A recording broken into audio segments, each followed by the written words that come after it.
High বন্ধুরা, কোথায় তোমরা? নিয়ে এসেছি নতুন রান্না। Chilli chicken, chilli fish, chilli egg সবাই খেয়েছো তোমরা।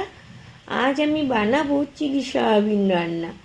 এইভাবে বানিয়ে দেখো বন্ধুরা, হবে না কখনো ফেলনা।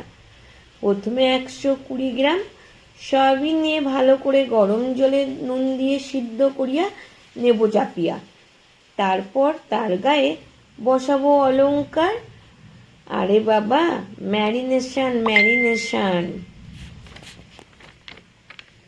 রসুন আদা 2 চামচ পেস্ট মিশিয়া নুন দেব ছড়িয়া। প্রয়োজন মতো সোয়া সস, ভিনিগার দেব ঢেলে। উড়ে উড়ে এসে যোগ দেবে গোলমরিচ গুঁড়ো, তার সঙ্গে সঙ্গ দেবে লাল লঙ্কার গুঁড়ো। 2টি ডিম দেব ফাটিয়ে, সুন্দর করে মাখিয়ে। সয়াবিনের গায়ে পর্দা জড়ানোর জন্য আসবে কর্নফ্লাওয়ার ও ময়দা গুঁড়ো।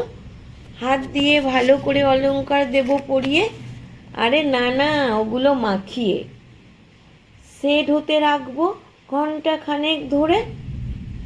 কড়াইতে সাদা তেল ঢেলে গরম করিয়ে সয়াবিন নেব ছড়িয়ে। ভেজে নেব লাল লাল করিয়ে। এইভাবে সবাই হবে লালে লাল।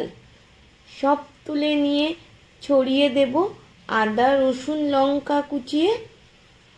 ভাজা তেলে সয়া সস ভিনিগার মিশিয়ে নিয়ে নেব কষিয়ে। টমেটো সস ও চিলি সসের আগমনে লঙ্কা গুঁড়ো মিশিয়ে কেটে রাখা চৌকো পেঁয়াজ ও ক্যাপসিকাম ঢালিয়া নেব। কষিয়া নেব সিদ্ধ করিয়া। নরম হইয়া আসিলে দিয়া দিব সোয়াবিন মিশিয়া।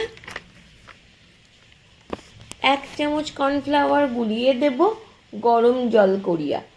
কিছু সময় ফুটিয়ে নিয়ে হয়ে যাবে মিশ্রণটা। ভালো মতো টেস্ট করার জন্য দিয়ে দেব চিনি ছড়িয়ে। স্বাদ যাবে দ্বিগুণ বাড়িয়ে। এইভাবে আস্তে আস্তে হয়ে যাবে আমার চিলি সয়াবিনের গল্প। এইভাবে বানিয়ে গরম ভাতের সাথে খেয়ে মনে হবে চিলি চিকেনের থেকে কম কিছু যায় না। এইভাবে বানিয়ে কমেন্ট করো আমাকে জানিয়ে। জানি তোমাদের ভালো লাগিবে। বাইরে পড়িছে অঝোর বৃষ্টিধারা, মনে করিও না কিছু। Tata, bye bye.